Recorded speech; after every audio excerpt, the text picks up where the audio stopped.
Hello everyone, and today we'll be connecting Node.js with React.js.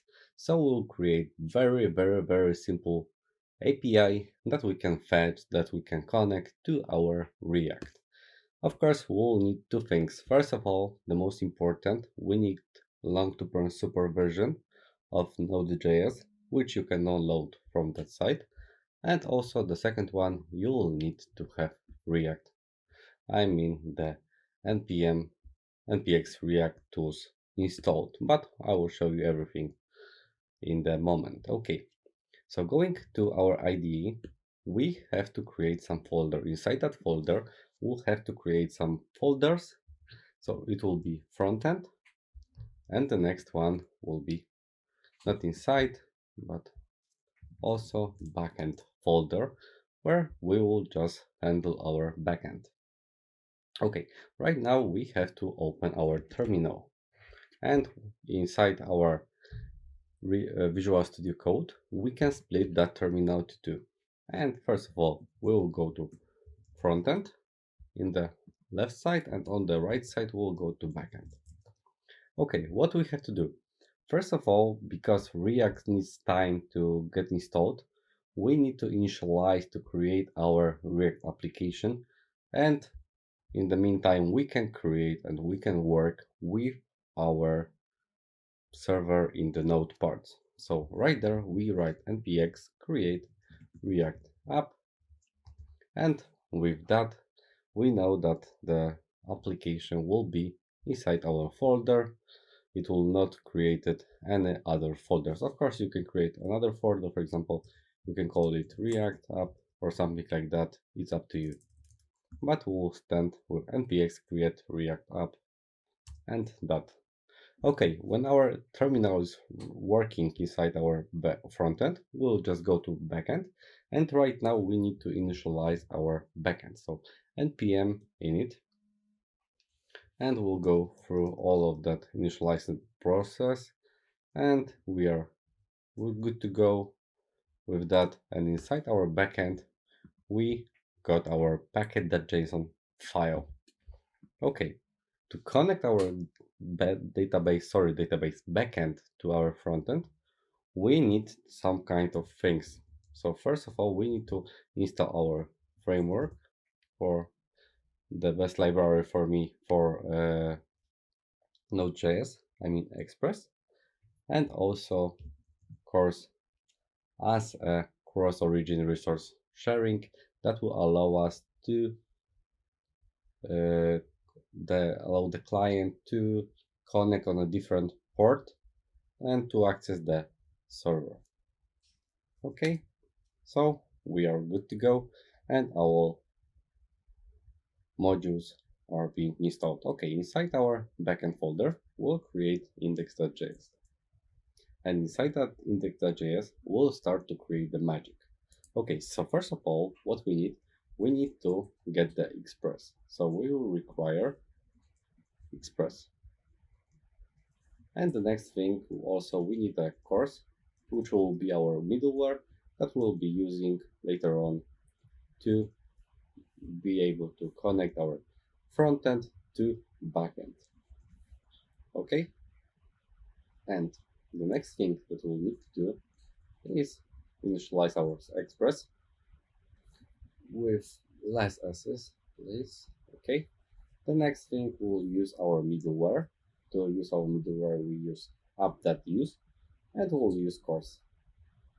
And the last thing that we'll need to have is the port that will be listening, for example 5000, and console log server is running. Okay, and we created our server. And the next thing and the last thing that we will need right now is to get the route. And that route will be get route, and we can get, for example, some API/data, which we'll just send to our frontend from our backend. Okay, and request response, and right there we'll just send back the response as a JSON, and it will be data, for example hello from the backend. And To be honest, that's all that we need to do inside our server. And right now we can move to our frontend. And inside our frontend, of course, we can make some cleanup, but to that episode, we'll need only one thing.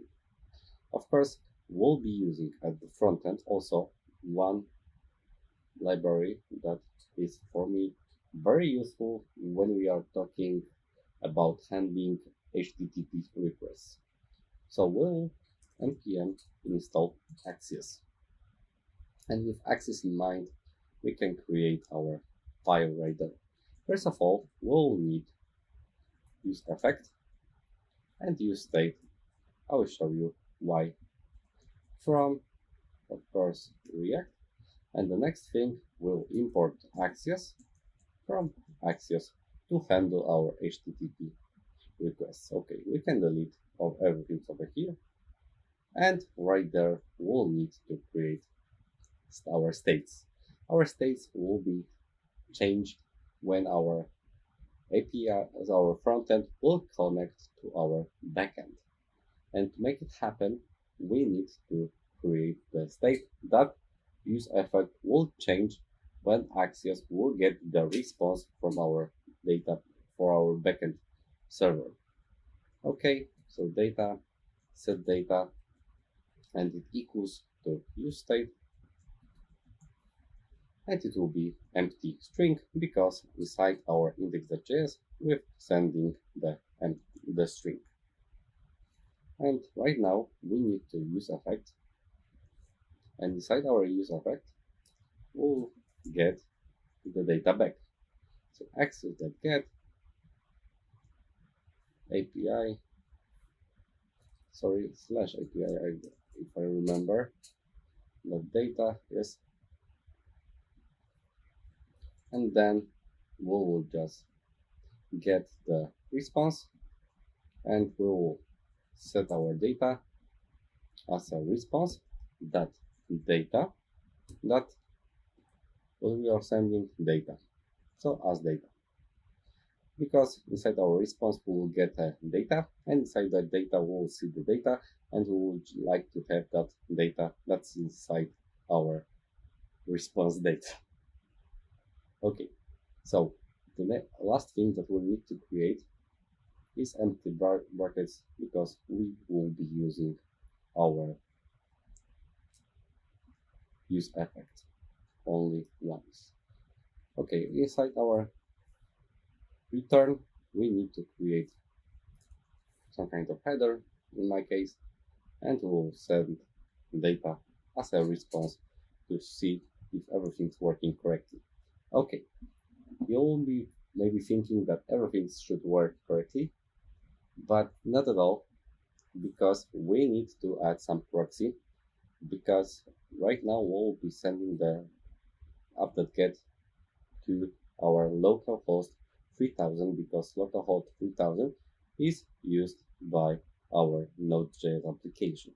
So to make it happen, we need to make some adjustments, and to do that we need to go to packet.json, and right there at the top of the JSON file we need to create proxy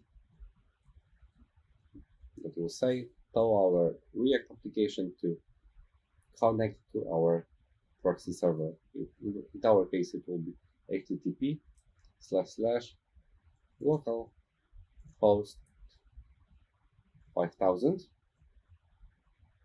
and it should be working right now without any problems.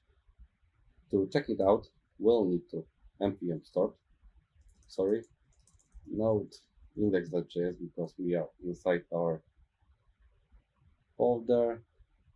Something does not work correctly because it's unused. Okay, I guess I have to use that in another way. We will just use 4000 port. Of course we can kill it, but I guess I need it. Right now we'll just rerun, everything's run correctly, and right there npm start inside our folder of the frontend. Wait a second, till our page is loading, and we'll see if everything's working correctly. And hello from the backend is working right there. To check if everything's working correctly, we can also change the data, change, and right there we'll rerun our backend server and go back,